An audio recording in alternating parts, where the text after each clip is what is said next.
সাল 2005 14ই আগস্ট সকালে হেলিওস্টেস ফ্লাইট 522 লান এয়ারপোর্ট থেকে গ্রিজের অ্যাপেলস এয়ারপোর্টে যাওয়ার প্রস্তুতি নিচ্ছিল।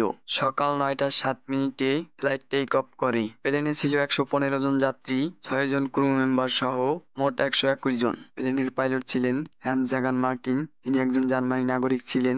সে একজন অভিজ্ঞ পাইলট ছিলেন, যার কিনা 16,900 ঘন্টা প্লেনে ওড়ানোর রেকর্ড রয়েছে। কো-পাইলট ছিল 51 বছর বয়সী ল্যান্স স্যালামস, যার কিনা 7,449 ঘন্টা প্লেন ওড়ানোর অভিজ্ঞতা ছিল। প্লেন উড্ডয়নের কিছুক্ষণ পরেই ঠিক 9টা 12 মিনিটে প্লেনটি 12,040 ফিট উচ্চতায় পৌঁছে যায়। আর এই উচ্চতায় পৌঁছানোর পর আচমকা একটা অ্যালার্ম বেজে ওঠে। পাইলটরা বুঝতে পারে এটি টেক অফ কনফিগারেশন অ্যালার্ম। এটা দেখে তারা কিছু ভেবে উঠতে পারছিল না, কারণ take off configuration alarm plane take off করার আগ মুহূর্তে বেজে ওঠে। কিন্তু হঠাৎ করে 12,040 মিটার উচ্চতায় অ্যালার্ম বেজে ওঠার কারণ ঠিক পাইলটরা বুঝে উঠতে পারছিল না। কারণ জানার জন্য এটিসির সাথে কন্টাক্ট করে। পাইলট সবকিছু খুলে বলছিল। ঠিক সেই মুহূর্তে ভয়ঙ্কর অ্যালার্ম বেজে ওঠে। ককপিটে থাকা বেশ কয়েকটি অ্যালার্ম একসাথে বেজে ওঠায় এটিসি অর্থাৎ কন্ট্রোল রুম পাইলটের কথা কিছু বুঝতে পারছিল না। সেই একই সময় মাস্টার কনফিগারেশন অ্যালার্ম বেজে ওঠে। এই মাস্টার কনফিগারেশন অ্যালার্মের অর্থ হলো প্লেনের বেশ কয়েকটি সিস্টেম ওভারহিট হয়ে গিয়েছে। পাইলটরা কিছু বুঝতে পারছিল না এসব কি হচ্ছে। এসব অ্যালার্ম শুনে যাত্রীরা উত্তেজিত হয়ে পড়ে। ক্রু মেম্বাররা তাদেরকে শান্ত করার চেষ্টা করতে থাকে।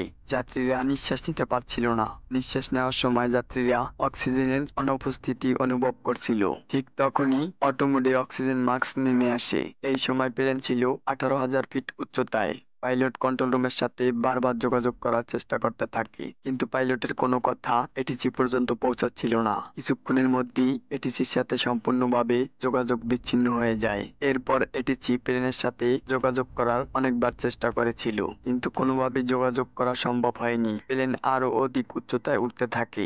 এই রুটে এথেন্স পৌঁছাতে প্লেনের সময় লাগে 1 ঘন্টা 45 মিনিট। অর্থাৎ 10টা 45-এ প্লেনের এথেন্স পৌঁছানোর শিডিউল ছিল।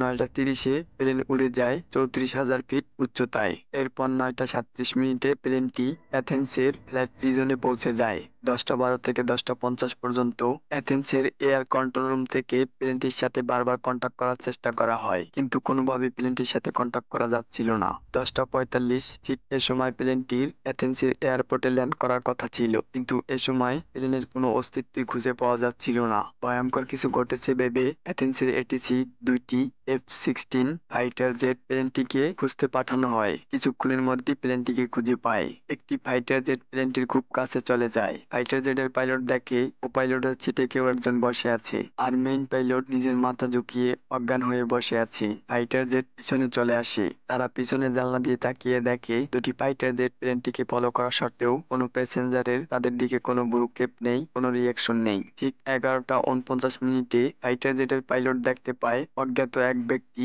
প্লেনের কেবিন থেকে ককপিটের দিকে যাচ্ছে, কিন্তু কিছু সময়ের জন্য সে প্লেনের পাইলটের সিটে বসে পড়ে। ফাইটার জেটের পাইলট সিগন্যাল দিতে থাকে সেই ব্যক্তিকে। সেই ব্যক্তিও ফাইটার জেটের পাইলটদের কাছে কিছু একটা বলার চেষ্টা করে, কিন্তু সে কোনোভাবেই বলতে পারছিল না। তার 1 মিনিট পরেই প্লেনের লেফট ইঞ্জিন কাজ করা বন্ধ করে দেয়, আর প্লেনটি বাম দিকে হেলে নিচের দিকে পড়তে থাকে। ঠিক 12টার সময় প্লেনটির রাইট ইঞ্জিন কাজ করা বন্ধ করে দেয়। তার ফলে সে ব্যক্তি সম্পূর্ণভাবে প্লেনের কন্ট্রোল হারিয়ে ফেলে। 12টা 4 মিনিটে এথেন্সের 4 কিলোমিটার দূরে একটি পাহাড়ি অঞ্চলে প্লেনটি ক্র্যাশ করে। প্লেনের ক্র্যাশ হওয়ার ফলে প্লেনের মধ্যে থাকা সবাই মারা যায়। একবার অনুভব করুন, ফাইটার প্লেনের 2 জন পাইলট মুহূর্তের মধ্যে 121 জনকে মৃত্যুবরণ করতে দেখেছে। তাদের অনুভূতিটা কেমন হয়েছিল? তারা শুধু দেখেই যাচ্ছিল, কিন্তু কিছু করতে পারছিল না। এরপর হেলিও প্লেন ক্র্যাশ হওয়ার ঘটনা সকল নিউজ পেপারের হেডলাইন হয়ে যায়। সকল বিশ্ববাসী জেনে যায়। তারপর দ্রুত রেস্কিউ অপারেশন চালানো হয়। সকল ডেড বডি উদ্ধার করা হয়, কিন্তু সেই ডেড বডিগুলোর ময়নাতদন্ত শেষে রিসার্চরা বুঝতে পারে প্লেন ক্র্যাশ হওয়ার অনেক আগেই তারা মৃত্যুবরণ করেছিল। এখানেই শেষ না, বেশ কিছু প্রশ্ন থেকে যায়। যখন পাইলট আগেই মারা গিয়েছিল, তাহলে ওই 2 ঘন্টা প্লেন কে কন্ট্রোল করছিল? এর উত্তর আগেই বলেছি, ককপিটের দিকে কাউকে আসতে দেখা গিয়েছিল। সে ছিল ফ্লাইট অ্যাটেন্ডেন্ট এন্ডিয়াস।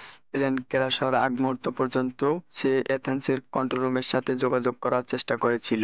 এনডিএস 5বার কন্ট্রোল রুমের সাথে মেডি মেডি বলতে থাকে। এনডিএস এর কাছে এমন কোনো অভিজ্ঞতা ছিল না যা দিয়ে সে বোয়িং প্লেনকে কন্ট্রোল করবে, তবে সে প্লেনটিকে একটি জনমানবহীন এলাকায় নিয়ে যেতে সক্ষম হয়। এক্সপার্টরা তদন্ত করে জানতে পারে প্লেন যখন বাম দিকে হেলে পড়েছিল তখন প্লেনের বাম ইঞ্জিনের ফুয়েল শেষ হয়ে গিয়েছিল। কিন্তু এরপর ইনভেস্টিগেশন অফিসাররা এর আসল কারণ জানতে পারে। তারা কন্ট্রোল প্যানেলের একটা বাটন দেখতে পায়। এটা ছিল প্লেনের প্রেসারাইজড বাটন। এই প্রেসারাইজড বাটন দেখে অফিসাররা সবকিছু বুঝতে পারে। আসলে প্রেসারাইজড বাটন হলো প্লেনের মধ্যে এয়ার ফ্লোকে কন্ট্রোল করে। এসব ইঞ্জিন হলো বাইরের বাতাসকে প্লেনের মধ্যে অল্প অল্প করে প্রবেশ করায়, যাতে প্লেনের মধ্যে অক্সিজেনের স্বল্পতা দেখা না দেয়। আর এই প্রেসারাইজড বাটন অটো মোডে রাখা হয়। আর যদি এই বাটন ম্যানুয়াল মোডে রাখা হয় তাহলে ক্যাপ্টেন বা কোপাইলটকে এর দিকে নজর দিতে হয়। এটা জানতে হলে প্লেন টেক অফের একদিন পূর্বে ফিরে যেতে হবে। যখন প্লেনটিকে রুটিন সার্ভিসে নেওয়া হয়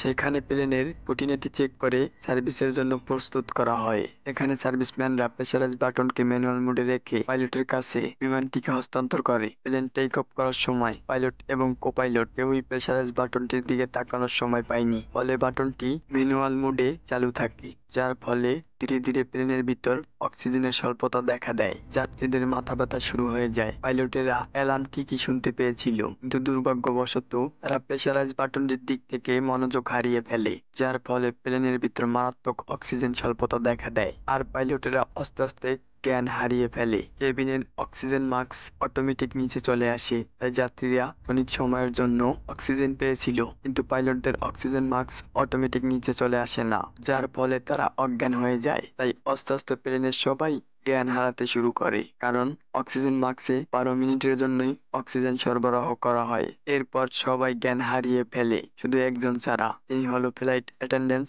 এনডিএস। আপনারা ভাবছেন এনডিএস এর কেন অক্সিজেনের ঘাটতি দেখা দেয়নি?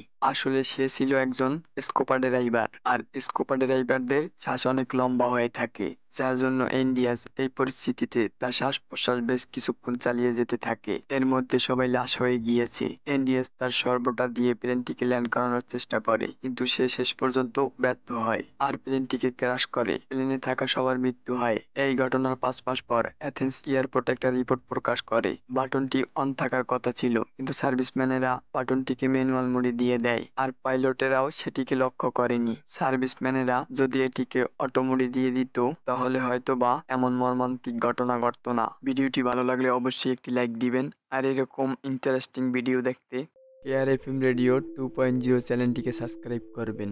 ভালো থাকবেন, নিজের খেয়াল রাখবেন। আল্লাহ হাফেজ।